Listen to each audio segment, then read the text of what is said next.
দাঁতের চিকিৎসা করাতে এসে চিকিৎসকের লালসার শিকার হলো এক নাবালিকা। ঘটনাটি ঘটেছে নাকাশীপাড়ার বেথুয়াডৌরি জেলা পরিষদ মার্কেটে।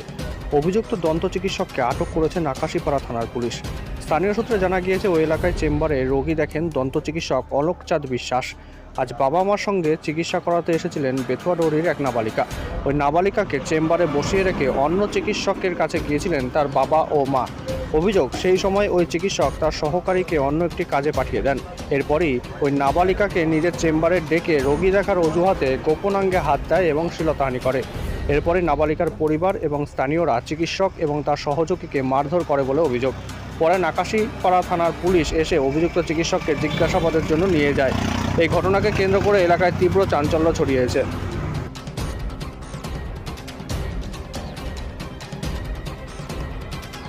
ওর বাবা এখানে দেখে আমার কাছে গিয়েছে, আমিও ডাক্তার দেখাবো, মেয়েও ডাক্তার দেখাবে। এবার আমার পায়ে ছবিটা হবে, তো ওর বাবাকে একটু ডেকে দিলাম, তুমি তো না আসো, ওকে একটু বসিয়ে রেখে আসো, বলে তো একজন আছে, বসিয়ে রেখে এসো। তা আমার ছবিটা যে হয়ে গেল, এবার মেয়ের কাছে আসলাম, মেয়েকে নিয়ে যেতে, মেয়ে বেশ দেখি টেকি বেরিয়ে যাচ্ছি। তারপরে এবার তুমি কিছু করো না, দাঁড়াও। কি হয়েছে বলুন? ওই যে মেয়েটাকে ডাক্তারখানে রেখে গেছি চিকিৎসা করার জন্য দাঁতে। এবার চিকিৎসা করতে আমি ওনাকে বসিয়ে রেখে বললাম যে আপনি চিকিৎসা করুন, আমি একটু আমার ওয়াইফ ওখানে আছে, আমি ওখানে রিপোর্টে এক্সরে রিপোর্টটা করে আসি। দিয়ে আমি চলে গেছি। দিয়ে রিপোর্ট করতে করতে এবার তারপরে আমি আবার দ্বিতীয়বার আসলাম, তখন বলে হয়ে গেছে, যে আবার দুটো দাঁতের জন্য ফের করতে গেছে। বললে দুটো দাঁতে পোকা হয়েছে, ওটা আমি রিপেয়ারিং করে দিচ্ছি। আর ঠিক আছে দেন, আমি একটুখানি আসছি। দিয়ে আমি রিপোর্ট করে আসার পর বেরিয়ে যখন মেয়েকে নিয়ে বেরিয়ে যাচ্ছি, মেয়ে আমাকে এইখানে বেরিয়েছে, মেয়ে আমাকে বলছে বাবা তুমি আর এখানে আমার নিয়ে আসবা না। আমি কি হয়েছে ঘটনাটা বল। তখন আমাকে বলছে মাকে বলবো। দিয়ে ওর মাকে বলেছে, মা আবার আমাকে বলছে যে এই ব্যাপার হয়েছে। তখন আমাকে গায়ে হাত দিয়েছে, বলে হ্যাঁ গায়ে হাত দিয়েছে। তখন এই দাদা ছিল, আমি বেরিয়ে যাইনি, এইখানে কাছাকাছি বেরিয়ে তখন এই কথা ঘটনা মানে এটা হচ্ছে। কি নাম আপনার? দেখুন দাদা, এটা পরিকল্পিতভাবে আমাকে হয়তো এখানে ক্লিনিক করতে দেবে না, তাই জোরপূর্বক আমার সঙ্গে এই ধরনের একটা অসুবিধা করছে।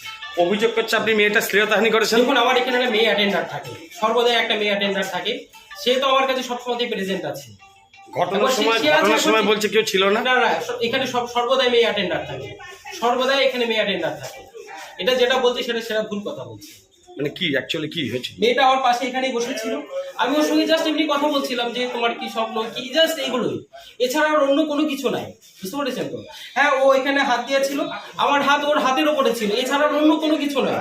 ওকে বলছিলাম যে বাবা হ্যাঁ এমন একটা কিছু করো যাতে তোমার নামে তোমার বাবার, জিজ্ঞাসা করুন ওকে যে যাতে তোমার নামে তোমার বাবার নাম উজ্জ্বল হয়।